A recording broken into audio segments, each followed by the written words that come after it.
Are you a Scrum Master that doesn't know if they are doing a good job? Or maybe your Scrum team's Scrum Master is acting a little bit fishy and you just want to confirm if they're legit or not. In this video, I will share the best method I know to measure the success of a Scrum Master. I've been using this method for years. First off, let's try to put in simple terms what a Scrum Master does. What's the role of a Scrum Master? The responsibilities of a Scrum Master. It's a complex role. I've been thinking about this question for years. It's a confusing one. Many people, including Scrum Masters, don't truly understand why they are here, what they are supposed to be doing for the Scrum team, for the product owner, for the organization. So let's go back to the Scrum Guide 2020, the latest version of the Scrum Guide. The Scrum Master is accountable for establishing Scrum as defined in the Scrum Guide. They do this by helping everyone understand Scrum theory and practice, both within the Scrum team and the organization. The Scrum Master is accountable for the Scrum team's effectiveness. They do this by enabling the Scrum team to improve its practices within the Scrum framework. Accountable for two things: establishing Scrum as defined in the Scrum Guide and the Scrum team's effectiveness. Let's talk about each one of these, starting with the effectiveness of the Scrum team. How do we define that? What does effectiveness mean for a Scrum team? Let's go back to the Agile Manifesto. Principle number 1. Our highest priority is to satisfy the customer through early and continuous delivery of valuable software. Pretty clear. Highest priority. Satisfy the customer. Already tells you what effectiveness means for a Scrum team. That's their highest priority. All the people using Agile, that's their highest priority. So if the Scrum Master is accountable for the effectiveness of the Scrum team, that should be the priority. Ensuring that the team meets this definition. Our highest priority, satisfying the customer through early and continuous delivery of valuable software. If a Scrum team can do that successfully, they can meet their highest priority, achieve it. It might be because the Scrum Master is doing a good job, but more on that later. Let's talk about the second one. Accountable for establishing Scrum as defined in the Scrum Guide.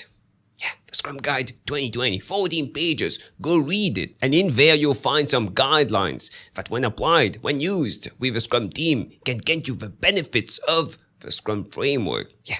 Delivery every single sprint, an increment every single sprint, satisfied customers. So basically here, accountable for implementation of the Scrum Guide as per the book. And arguably, one of the most important things mentioned in the Scrum Guide are the 3 pillars of Scrum. 3 pillars of Scrum. The Scrum framework stands on these 3 pillars: transparency, inspection, adaptation. Transparency. Is the work visible to the team? To the stakeholders? Is the team aware of a vision, of a product goal, of a sprint goal? Are the stakeholders also aware? Impediments slowing down the team? Are this being shared openly with the stakeholders? Our issues, why we are late to deliver, what we believe the customer wants, what experiments are we trying? Are we openly sharing all these within the team and also with our stakeholders? Or are we hiding things? If yes, why are we hiding things? Do we not feel safe? Do we fear being punished if we admit that we were late to deliver something or that there was a bug? This is not a healthy working environment. That's why transparency, extremely important. Second, inspection. Are we inspecting what we did in the previous sprint?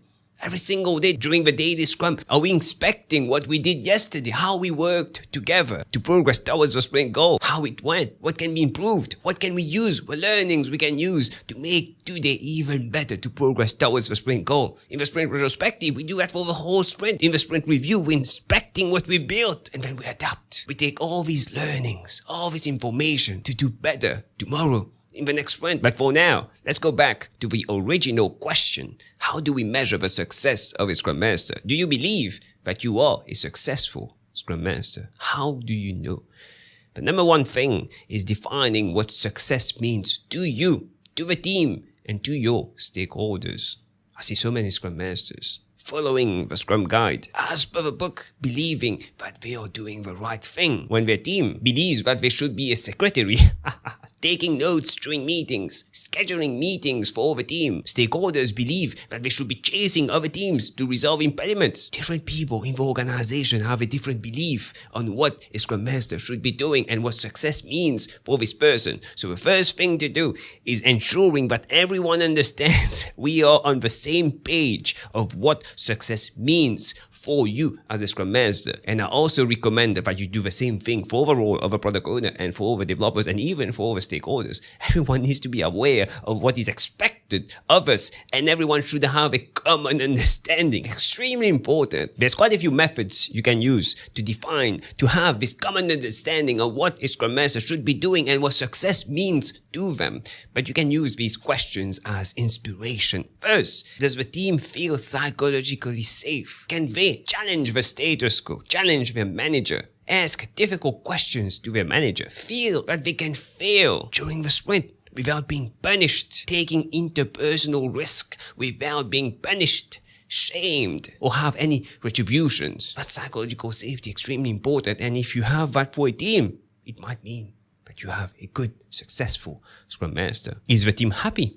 Were they happy with what they accomplished in the previous sprint? Do they feel that their contribution is valued? Extremely important that someone feels that their contribution is valued, or they self-managed, self-organized, or being micromanaged by someone.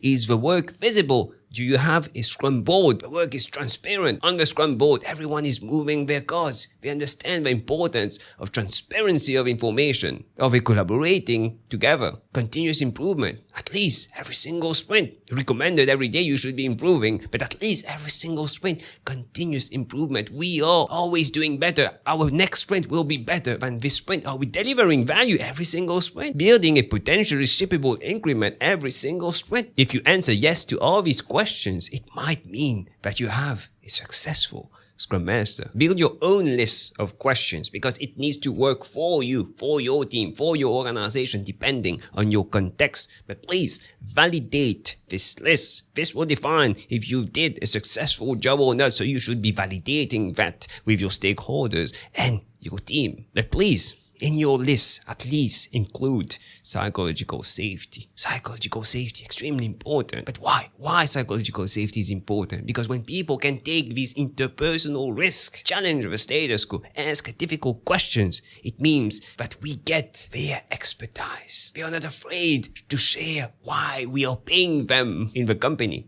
The value they can bring, even if it means going against what their manager thinks. That's why we need them. People, they are the experts, the people doing the work, the developers doing the work, the product owner, like a stakeholder somewhere, not someone in upper management. They don't know the customer as much as we know. That's why they need our knowledge. And we need to be in an environment where we can share openly what we really think for the benefit of the customer. That's our main goal. Second is team morale. Happiness of a team. Are we motivated? Are we inspired? Do we have a common goal and we are rushing towards, sprinting towards this goal? If you want to know how to measure this team morale, watch this video right here. Trust, extremely important also. Include that in your list of questions. Do they trust each other? Do we trust each other as humans? In the team, as colleagues working together, do we trust each other? Do they trust you? Do you trust them? Do you trust your stakeholders? Do your stakeholders trust you? Trust, extremely important. Because when trust is not here, micromanagement creeps in. When trust is not here, your stakeholders will insist that you show velocity, how fast your team is going every single sprint, because they believe it's a productivity metric. Are we sure that we are efficient? Is the team efficient or not? Why are we working from home? You should come at the office. We need to see you because if we can't see you, you're not working. That's a trust issue. Once you get this trust, all the other questions like that will disappear. All these questions are related to trust. It's simply that this person doesn't trust you. That's why they need to micromanage you and show that you are working at full potential. Efficiency, fix trust. And to know how to do it, watch this video right here. I truly believe that team morale, psychological safety, and trust, that's what a Scrum Master should be doing with a team. Building an environment where these three things can be done, or present, or exceptional.